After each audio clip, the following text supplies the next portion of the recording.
Thank you for tuning into KIDZ News. I'm McKenna. And I'm Mia. Tonight we will investigate homeless education. With the growing number of homeless students in Yuba County, it is an important topic for our local schools. Schools define homelessness as children and youth who lack a fixed, regular, and adequate nighttime residence. Children and youth who are doubled or tripled up and sharing housing due to loss of housing, economic hardship, or a similar reason are considered homeless. Children and youth living in motels, river bottoms, emergency or transitional shelters, or those whose primary nighttime residence is a public or private place not typically designed for sleeping are considered homeless. Children and youth living in cars, parks, public spaces, abandoned buildings, substandard housing, or similar settings are also considered homeless. Migrant students living in similar conditions are homeless too. Before working on this story, I didn't realize how many students in Yuba County are identified as homeless. It is surprising. Mia, did you know there is a federal law that protects the rights of homeless children and youth? It is called the Mckinney-Vento Act. The Mckinney-Vento Act guarantees educational rights and supports for students experiencing homelessness and seeks to remove any barriers these students may encounter in succeeding in school. Under the Mckinney-Vento Act, every school district must appoint a local homeless education liaison. The liaison serves as the district's lead homeless education contact. We have a homeless liaison in our studio tonight. Thank you, Carissa, for joining us. Tell us a little bit about your role of being a homeless liaison. Thank you for having me on the show. Homeless liaisons are identified in the Mckinney-Vento Act to make sure students living in homeless situations have the right to go to school no matter where they live or how long they have lived there, get help enrolling and succeeding in school, stay at the school they went to before becoming homeless or whatever school they were last enrolled in. This is called the school of origin. Get transportation to their school of origin. Go to the local school in the area where they are living. We are beginning to understand more about homeless education. We have two KIDZ reporters, David and Miranda, on assignment in our local schools. Carissa, would you be willing to help them answer some questions from school officials? You bet! Identification of homeless children and youth begins in our schools. School staff, secretaries, attendance clerks, teachers, and principals are critical partners for homeless liaisons. What questions are you getting out in the field, Miranda? I'm at an elementary school with Principal Connor, who wants to know more about the services school districts provide homeless students. How does our school district support us as we welcome and educate homeless students? The Homeless Education Program is an advocate for homeless children and their families. We help remove barriers to education. Some of the things we provide are home-to-school transportation, school supplies, clothes, shoes, and personal hygiene items along with other creative solutions to assist families.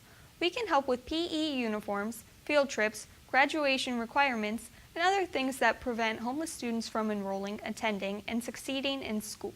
I see. So we need to make sure homeless students have the same opportunity to meet the same high academic achievement standards as all students. That makes sense. Now, I'll send it over to David, who's in a school office, to help answer questions about enrollment. Thanks, Miranda. I'm here with Miss Madeline. She works with homeless families as they enroll their children in school. When homeless students come to enroll in our school, do they need to have all the same documentation that we require of other students? That is a great question, Miss Madeline. Schools are required to immediately enroll homeless students even if they don't have documents, such as proof of residency, immunization records, or other medical records. After immediately enrolling them, the Homeless Education Program will work with the schools and the school they are transferring from to secure records. We will also work with the family to get necessary medical and immunization records and connect families with medical professionals if they need assistance. That's wonderful. Can you also assist the referrals to community health, mental health, dental, and other welfare services? Yes, the Homeless Education Program is committed to removing all barriers to education for homeless students. What a great safety net for homeless students. With so many things constantly changing in their lives, it's nice to know schools are committed to providing a safe, stable, nurturing place for homeless students. Teachers also have questions about their responsibilities, so David is going to take us into a classroom. Anthony, you teach students experiencing homelessness. What are some of the challenges you have encountered? I have noticed some students who begin to withdraw themselves from school and they are tardy more frequently and their personal hygiene levels begin to decline. After talking to them about what is happening at home, I believe they are experiencing a transient lifestyle. What do I do? Complete a Mckinney-Vento referral form. It is an easy-peasy form to fill out. Your school office will send the form to the Homeless Education Program, and we will reach out to the family. What if the student doesn't want anyone to know about their situation? The Homeless Education Program will work with you to offer services to the student and their family. Just let us know that you or the office staff would like to be the primary contact. We know families are in difficult situations, and we want to make the assistance as easy as possible. We will work as a team to remove barriers to education.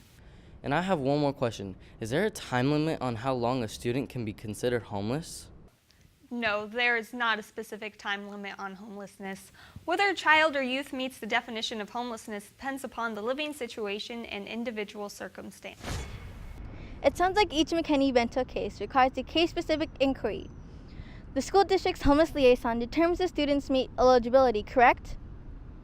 You're right, Miranda. Whether a child or youth meets the definition of homelessness depends upon the living situation and the individual circumstances.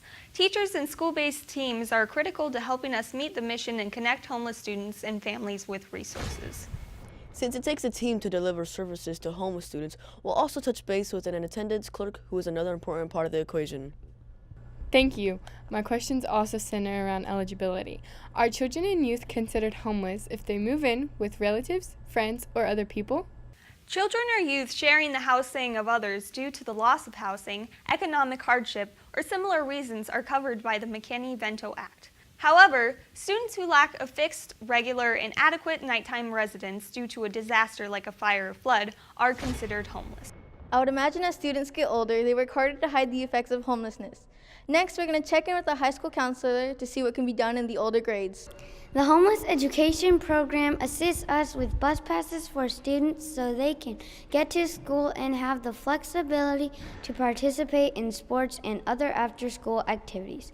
In some situations, homeless students may be eligible for graduation exemptions. But I do have a question. We have youth who are running away from home. Are they considered homeless? Yes. Even if their parents state a desire for the youth to return home, unaccompanied youth count as homeless. The Mckinney-Vento Act defines unaccompanied youth as a homeless child or youth not in the physical custody of a parent or guardian. Two conditions must be present for a child or youth to be considered unaccompanied under the law. The child's or youth's living arrangement meets the Act's definition of homeless, and they are not in the physical custody of a parent or guardian. Physical custody refers to where a child or youth is physically living. It is important to note, however, that the presence of a custody or guardianship issue alone would not make a student eligible for Mckinney-Vento services. Rather, the student's living arrangements also must be considered. Now I'll send it back to McKenna and Mia in the studio. Really informative report, David and Miranda. Great job. We would also like to thank our homeless expert, Carissa, for helping us sort through the Mckinney-Vento regulations. With only a few minutes remaining in the broadcast, we want to make you aware of a few additional items. Reach out to your district's homeless liaison. If you come across any questions while serving students experiencing homelessness, on the show's closing credits, your local school district's homeless liaison information will appear. That concludes tonight's broadcast of KIDZ News. Thank you for joining us, and I hope you found the investigative report informational. We want to thank you for all you do to support homeless students and their families. Without your assistance, schools wouldn't be able to identify and remove educational barriers. Reporting for KIDZ News, I'm Mia. And I'm McKenna. But before you change the channel, stay tuned for the funny blooper reel after the closing credits.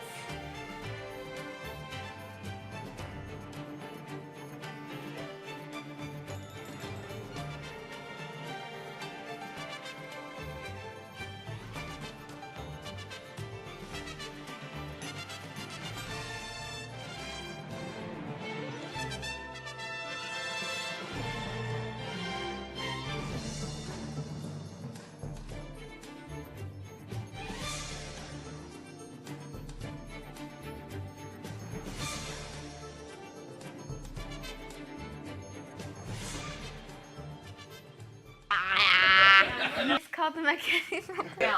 Yeah, one more time. contact. A's on. And I have one. No, I forgot. Last one. Yeah, please. Inadequate sorry. Here.